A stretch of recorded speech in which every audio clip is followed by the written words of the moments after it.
It's the final day of PFT PM before the return of PFT Live, Monday, August 12th, 7 a.m. Peacock, Sirius XM 85. Sky Sports action, I think, 5 o'clock, their time, UK, Ireland, all the other towns and localities that have been missing the program for the past 8 weeks, and it really has been a long 8 weeks. Now, I've done this, as you know, as often as I can. Would have been 5 for 5 this week, but for the unfortunate vertigo situation earlier this week. Quick update. Doctor gave me a steroid dose pack. And remember the old, and those of you of a certain age will remember when the original Superman movie came out with Christopher Reeve. And they sold it by saying, "You'll believe a man can fly." About 15 minutes after I took the first tablets out of the dose pack, I believed a man could fly. And I believe that man was me. So talk about a kick in the ass. Talk about a vitamin B12 shot. Talk about Costanza eating mango. I was feeling pretty good. And I was like highly functioning last night. I'm doing the final read through of Son of Mine to make sure there are no typos in it. And I was ripping through that. And I was watching preseason games. And I was posting content. And then I couldn't sleep. So I'm feeling pretty good. Now, I don't know how I'm going to feel when the dose pack wears off. But for now, I'm feeling pretty good, and we're able to get through one more day of PFT PM before Sims and I get back together Monday for PFT Live. All right, let's get to it. I love Jerry Jones. I love what he means for football as an avenue of interest and intrigue. And one of the things that came through loud and clear in his testimony from the Sunday Ticket class action, he understands the value of drama, of intrigue, of generating interest. He doesn't mind being a villain because it makes things interesting. You have the good guy, you have the bad guy.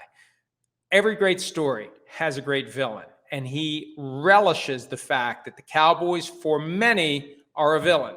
And in keeping with one of our themes dating back to his original all-in comments from Senior Bowl practice week when he used all-in exactly the way that all-in is always used. I'm a firm believer. Two things. One, when it comes to paying their great young players, Cowboys are cheap, short-sighted, and not as smart as they think they are. Two, he doesn't really care about winning the Super Bowl. He doesn't care. He says, you'd be surprised by the size of the check that I would write to guarantee a Super Bowl. And you know what? I think we'd be surprised because it would be so small. He's about making money, he said at the trial. Under oath, I don't think that much about the money. And that he's never taken a profit out of the team in his 35 years of owning it, and he pays himself only $250,000. Okay, fine. I don't believe that this is about winning Super Bowls. I believe this is about keeping the Cowboys in their lofty perch as the most popular franchise in all of American sports.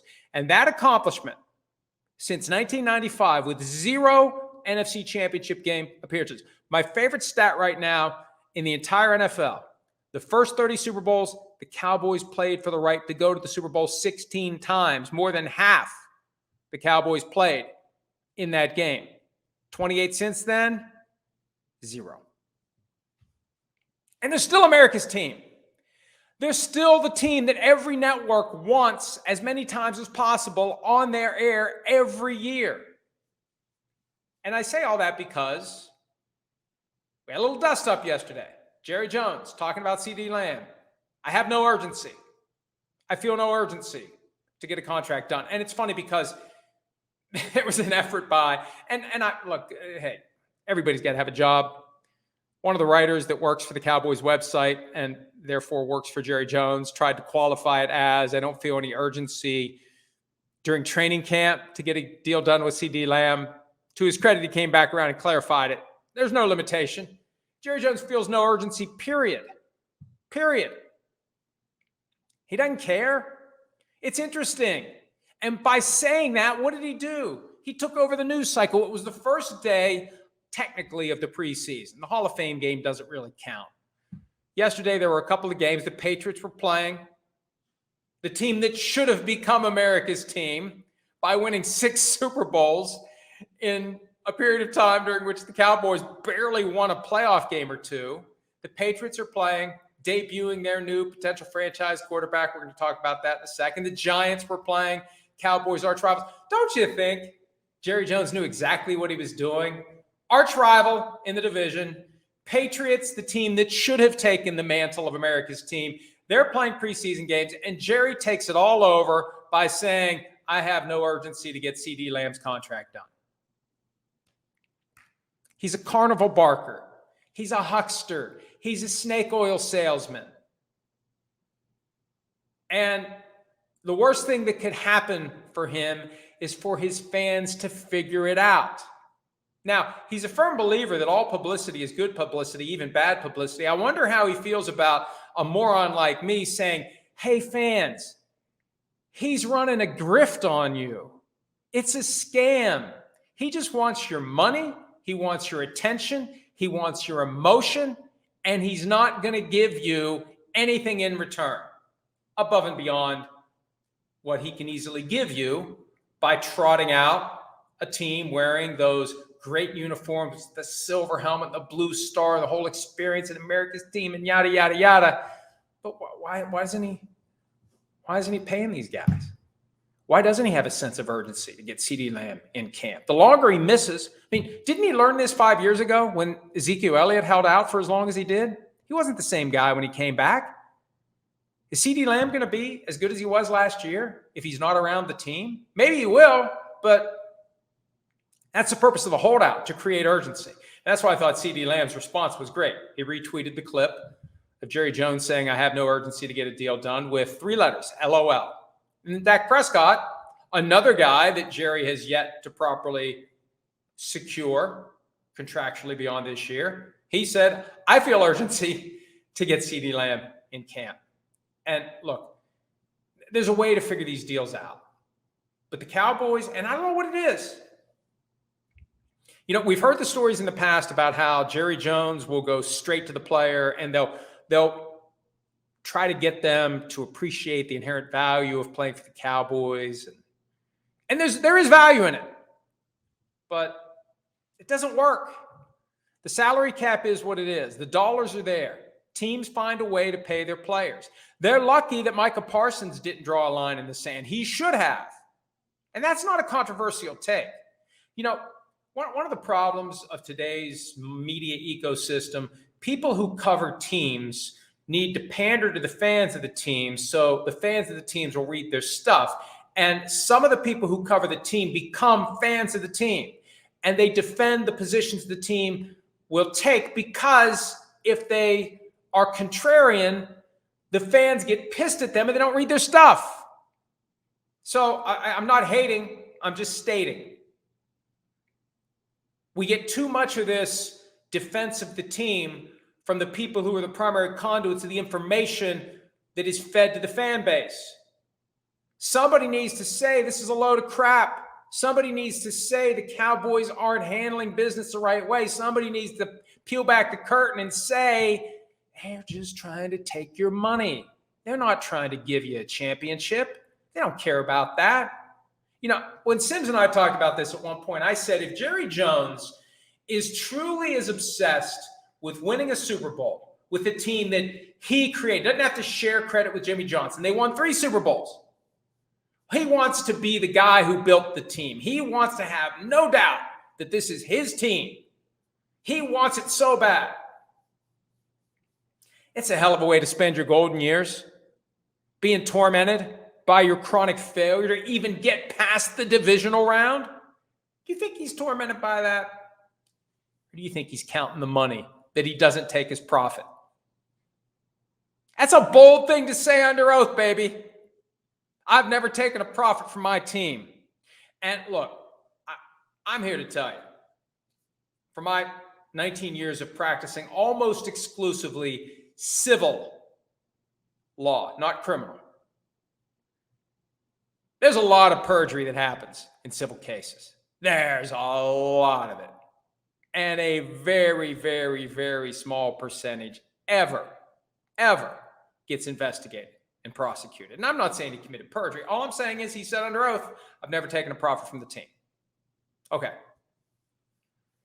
And then he only pays himself $250,000. Okay. Regardless, that money's going somewhere. And I think Jerry Jones is about making money. And he knows the way to make money. Have a team that everybody wants to talk about all the time. Have a team that can steal the spotlight from other teams that are playing games, other leagues that are playing games, from the Olympics, from anything. Pay attention to us. Talk about us. So whether he consciously did it or whether it's just a manifestation of great business instincts, he drops that turd in the punch bowl last night, and that becomes the top story, as evidenced by the fact that I've spent the last however long I've been babbling about this. And I got no problem with making money, but don't tell me you're trying to win a championship when you're really not doing what you need to do to get the infrastructure of your team in position to compete for a championship. Cowboys haven't gotten any better than they were last year. Cowboys got lucky last year. Eagles self-destructed. Cowboys wouldn't have won that division, and it didn't matter if they won the division because what happened? They got the shit kicked out of them by the Packers in the wild card round, and Jerry didn't do anything about it. You know why? My theory, my opinion, because I don't know the truth, but after following his team and the rest of the league for the last 25 years, almost every single day, I can tell you, my guess would be you don't want to pay Mike McCarthy to not coach the team this year. So this year, who knows what will happen? Do you really have high hopes for the Cowboys? Well, if the primary factor for success or failure is how much money they make, yeah, it's going to be a good year. It's going to be a great year for the Cowboys. And then next year, it'll be another great year. And so on and so on. The money goes up, the value goes up, the yachts get bigger, and the trophy case, it doesn't stay empty because they already got 5 in there. All right. Is it 5? Been so long since they've even played for the ability to play for 1. I can't remember how many it is. Next. I'm able to move my head around a little bit more without, I don't know whether I'm getting used to the feeling, because I don't know if I explained this week, but once the full-blown world is spinning, dizziness went away. If I would move my head around or like change positions, it felt like somebody grabbed me by the shoulders and just pulled me by a foot, and I had to reorient. I'm getting used to it or it's gradually going away. Anyway, I can do more than just sit here like hostage video like it was the other day. And I watched some of it the other day, and it's like I was doing everything I could to not move my head in any way. But I can at least do a little of this without feeling like the whole world. And it's not a pleasant feeling. I hate that feeling. I don't know anybody that likes that feeling. Like, I made this point, and I'm sorry, Gary's like, come on, just get to the next topic. But I remember my great aunt, my grandmother's sister, taking me to one of those little traveling carnivals when I was like 5 years old. And they put you in one of these things, and this thing spun and that thing spun, and you get dizzy. It's like, who likes that? Who the hell wants to feel that way? What is the rush of spinning around in circles and feeling like you don't know where the hell you are and falling down? All right. Next topic. Patriots fans feeling like they've been spun around in circles and they want to fall down the way things have gone since Tom Brady left. They've got not one but 2 rookie quarterbacks. And look, I don't believe that Joe Milton is going to become,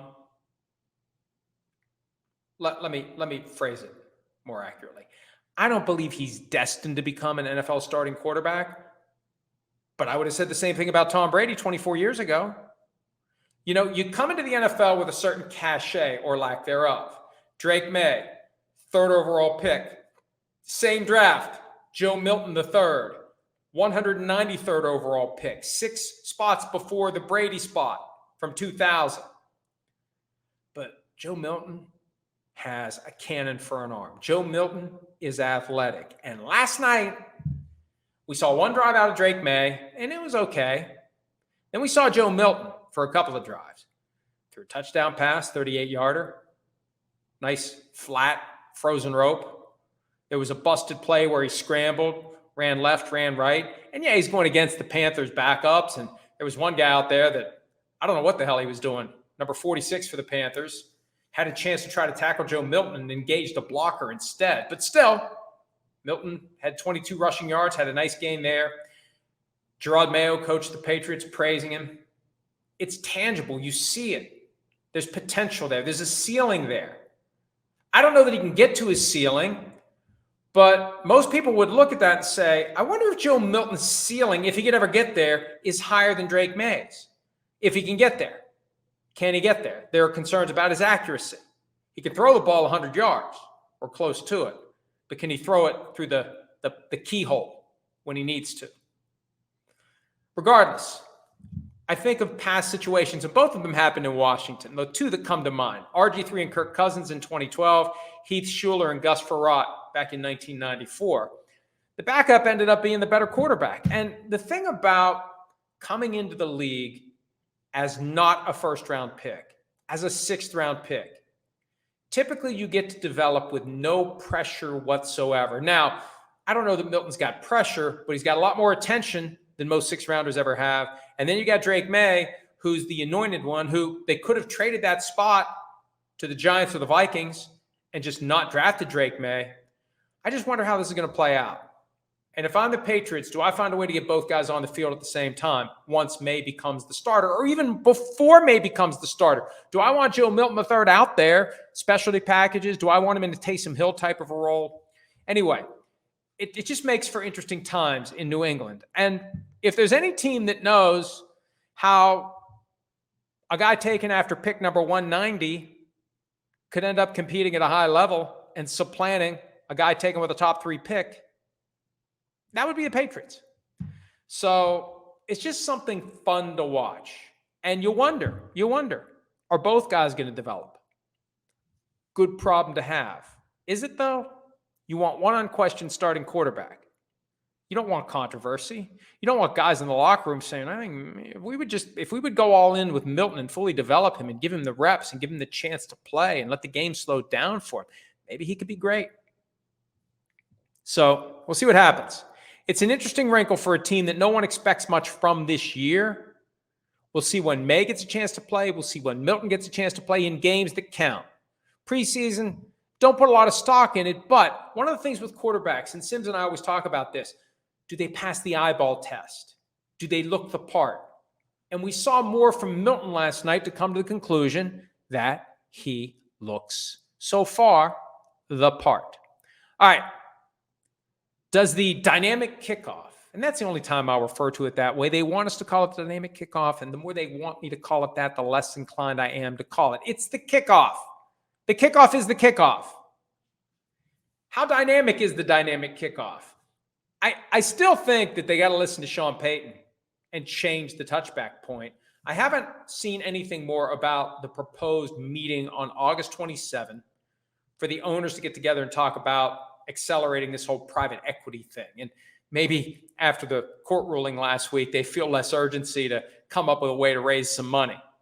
You don't need a $14 billion bake sale if you're on the winning side for now in that Sunday ticket antitrust class action. But if they're still going to do it, that's a chance for the owners to make real tweaks to the kickoff rule. And this dovetails with the question that we got from Calvin today. It's a small sample size, but do you think the NFL is thinking up multiple revisions to the new kickoff rules after less than stellar results so far? I don't know that they're less than stellar. We've got 3 games. But here's the thing. We haven't seen a big exciting play yet. But what I'm seeing is it doesn't take all that much to get starting field position between the 25 and the 30.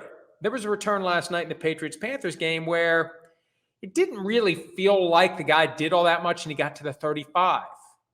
This brings me back to the belief that 2 things. Number 1, by the trade deadline, the Tuesday after week 9, at least half the teams in the NFL will be kicking out of the end zone strategically on a regular and consistent basis. And number 2, at the start of the season, there's going to be plenty of coaches who say, I'm not going to be your guinea pig. I'm not going to be the guy that pins my career on a long touchdown that ends up causing me a game or costing me a game.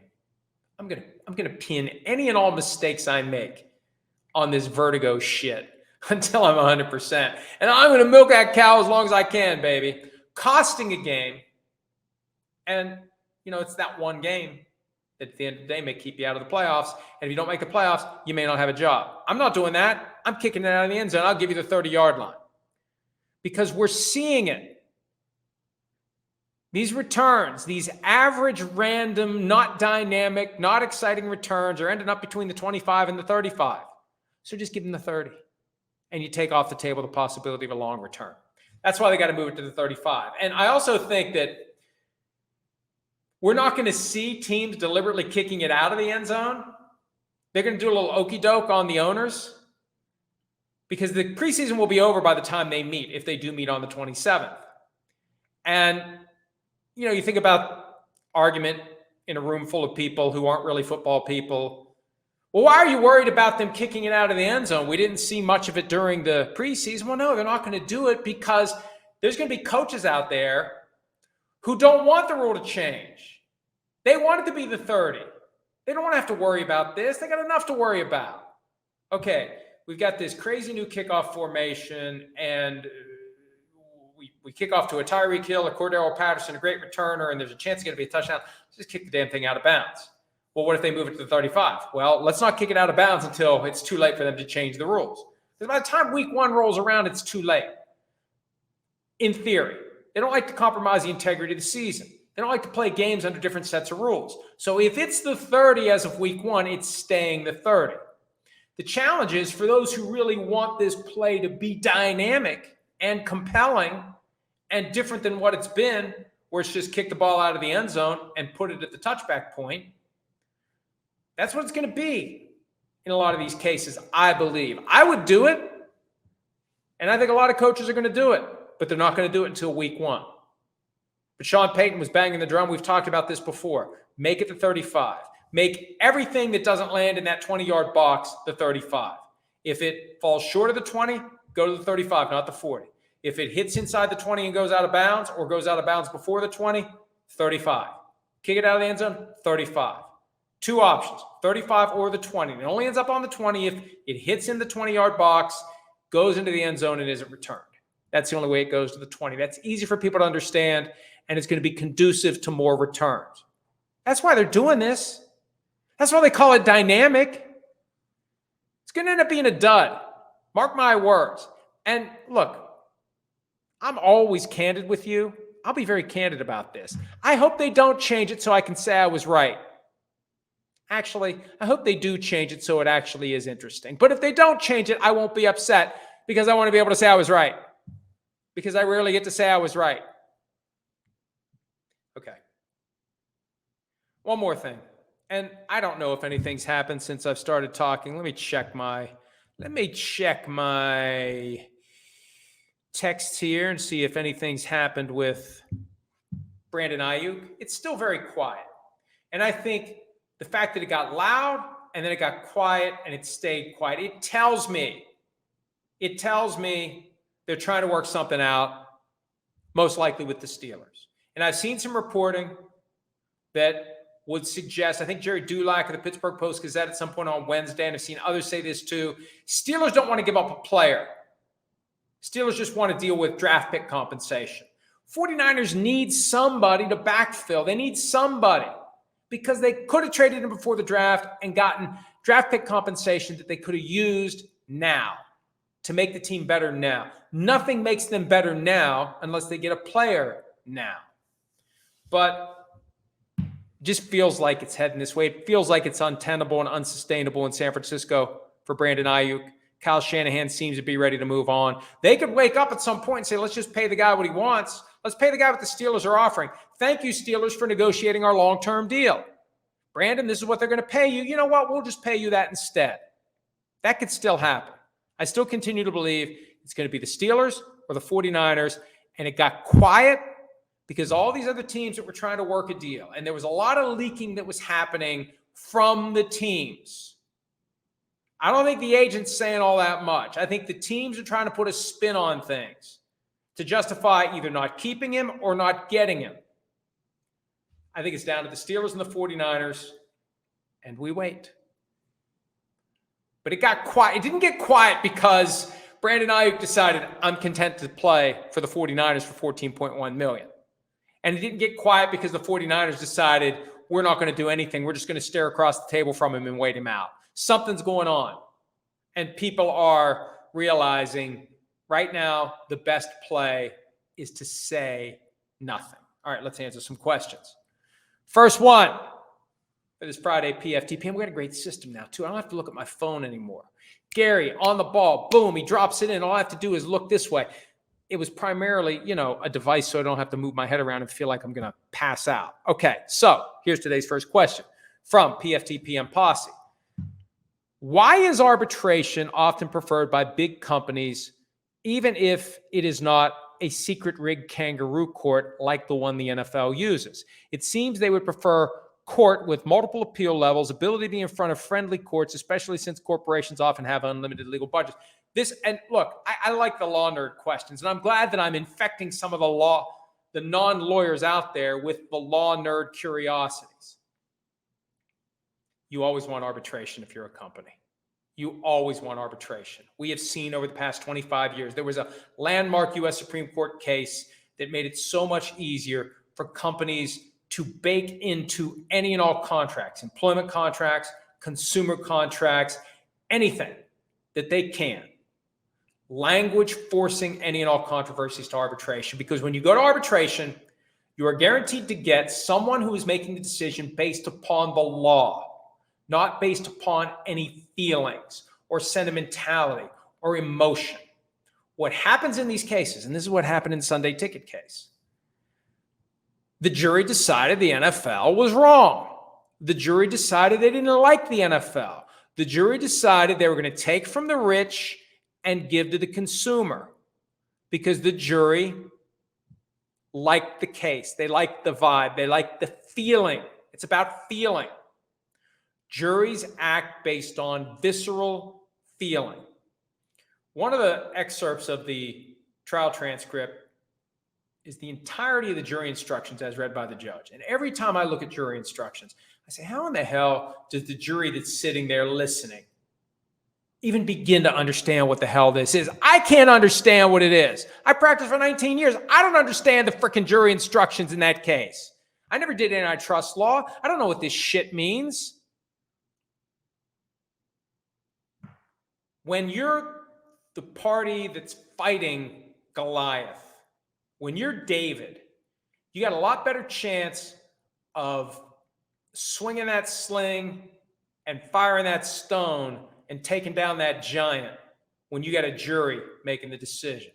When it's arbitration, you got to convince somebody who is trained and experienced in shutting out sentiment, shutting out emotion, and making a decision based on the law and how the law applies to the facts. That's why companies want to be in that setting. They do not want to surrender their balance sheets to a group of 6 or 8 or 10 or 12, depending upon the jurisdiction, members of a civil jury who can really bring Goliath to his knees. They don't want that. That's the answer to the question. All right, next one, JR. Should one of the bargaining chips for the NFLPA when the NFL ultimately forces the 18th game be all grass fields, even in domes in cold weather cities? Well, you can ask for it. And Lloyd Howell, the new NFLPA executive director, mentioned playing surfaces when he talked to the Washington Post about the talks that are already happening regarding an 18th game. But you got to fight for that. And how are you going to retrofit stadiums that are domed? We've got Las Vegas and we've got Arizona. They've got the grass that comes out and then it goes in. In Minnesota, well, you're going to carve a hole in the bottom of the stadium for the grass to. I don't know how you do that. I don't know how you take a building that's already built and say, we're going to put in a tray system of grass that's going to be outside and it's going to be slid into place for games. So I feel like it's something they need to push for, but at the end of the day, I don't think they're going to get it. I think it's too hard to get. But I firmly believe the union needs to play hard to get, that the union needs to fight and scratch and claw and say, we don't want 18 games. We're not giving you 18 games. No way in hell. We're definitely not giving you 18 games before this current CBA expires. No. That's the way to get more stuff. I feel like, based upon the comments I've seen from Lloyd Howell, you can accept the fact that there's no way you're going to avoid 18 games. That doesn't mean you should just give it up. You should make it as hard and as difficult and as uncomfortable as possible for the NFL. That's the way you ultimately get more for your rank and file. Next one, burn unit. Do you think NFL owners are starting to put money on the side in case of emergency if the Sunday ticket ruling gets overturned on appeal? They should, because we don't know what's going to happen on appeal. There hasn't been much reason to talk about the Sunday ticket case this week because there haven't been any developments. But point I made last week, and I wrote about this at PFT, I looked up the U.S. Court of Appeals for the Ninth Circuit. That's the federal appeals court. And there's a whole network of circuits that have the appellate jurisdiction over the district courts that are in every state. Ninth Circuit covers California and a few other states. There are 29 regular judges and 23 senior status judges. So there's 52 total judges in the mix. They're not going to know who the 3 judges are who end up getting the case. And who those 3 judges are will go a long way toward determining whether or not the current ruling that the case is thrown out, nothing for the plaintiffs, go home, why are you still here? Whether or not that gets upheld or overturned, it's going to depend on who those 3 judges are. Period. And when I practiced, Maye mentioned this last week, had a couple of cases in the Fourth Circuit, which covers West Virginia and Virginia, and maybe some other. I can't remember. All I know is it covers West Virginia, and that's where I practiced. A couple of times I went to Richmond. You find out when you get there who the judges are. And in a lot of these cases, who the judge is, what type of law the judge practiced, what philosophy was the underpinning of the judge's private practice, what president appointed the judge to that position, Democratic or Republican. We've talked about this before. It's not a political statement, it's a political reality. Republican presidents tend to appoint judges whose philosophies and rulings are going to align with business. Democratic presidents tend to appoint judges whose philosophies and rulings are going to align with the consumer. And all of these cases, I've said this before, it's a maze. And judges will start at the end, the preferred end, and work backward. And their law clerks are charged with piecing together the path from the entrance to the exit of the maze. And the law is very malleable. In almost any case, you can have 2 different exits, 2 grossly different exits.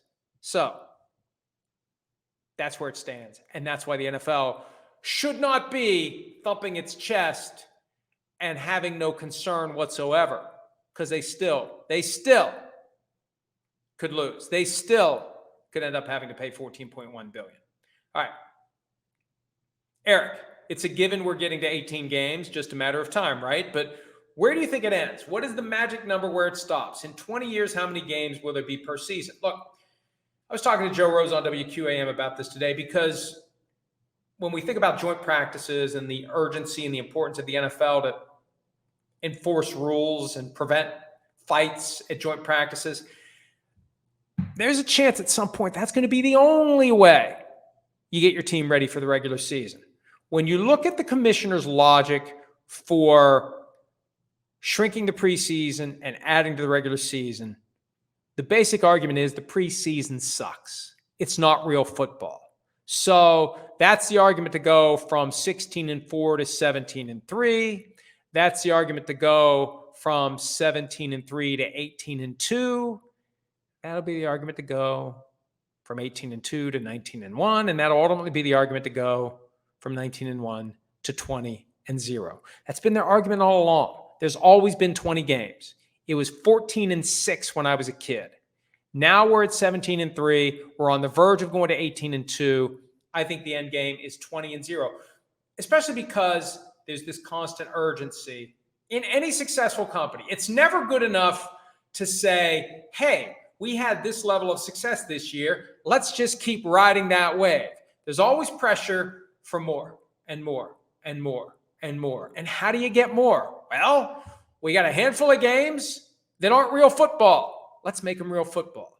So I don't know that it happens in my lifetime. I hope it does, although I thought my lifetime was ending a few days ago.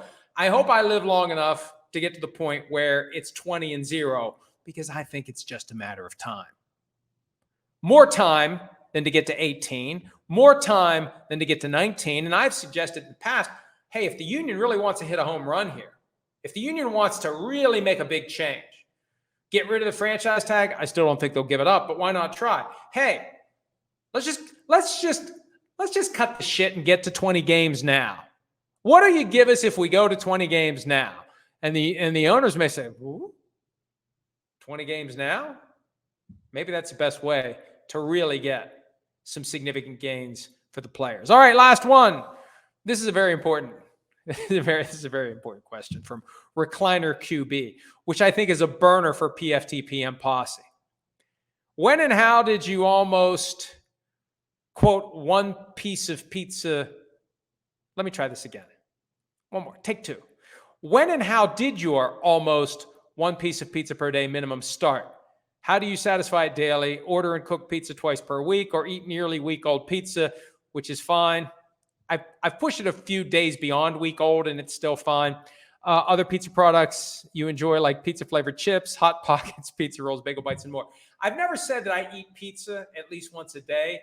I've said that I could eat pizza for every single meal, and the way it works out, I will go through stretches where I will end up having pizza at least once a day because we've always got a lot of pizza around. And here's what happened. When I was younger, like if we would get a reasonably sized pizza, not like a 20-incher, but anywhere from 12 to 16 inches, 8 cuts, I would eat 4. And I'd never think twice about it. 4 pieces. And I think at one point in the late 90s, when, I realized my pants were a little too tight, I thought maybe I should cut back from 4 pieces to 3. And then at some point I said, maybe there's a way to keep this to 2. So what I do now, whenever I have pizza, I have 2 pieces.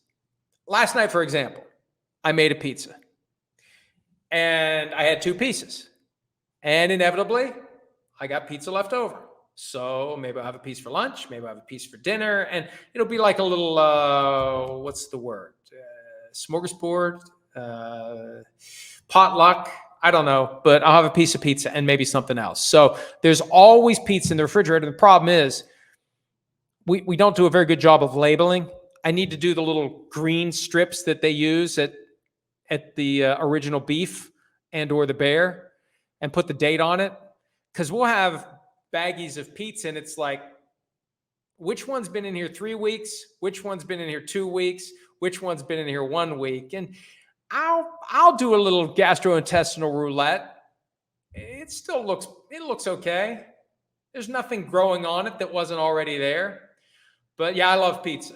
And the fact that I got the clean bill of cardiac health, I got the lowest score possible on the calcium scoring scan of all the arteries in my heart. I'm good to go, baby. Pizza me up. In fact, right now it's just short of 11 a.m. Eastern time. And may have a little pizza for lunch. So that's my pizza story. That's it for today. I hope you have a great weekend. I hope by the time I see all of you and more on Monday for PFT Live, I will be feeling even better as I recover from this horrific vertigo bullshit. Check us out all weekend long at profootballtalk.com. Monday, 7 a.m. Eastern, Peacock, Sirius XM 85. See you there with my boy Chris Sims. We'll be ready to go. We'll break down the full preseason weekend and catch you up on everything that's happening in the National Football League. Can't wait to get back on the horse. Thanks as always for some of your time. We'll see you on Monday. Hi, it's Mike Florio. Thanks for watching PFT on YouTube. Hit subscribe for the latest news and analysis from Pro Football Talk.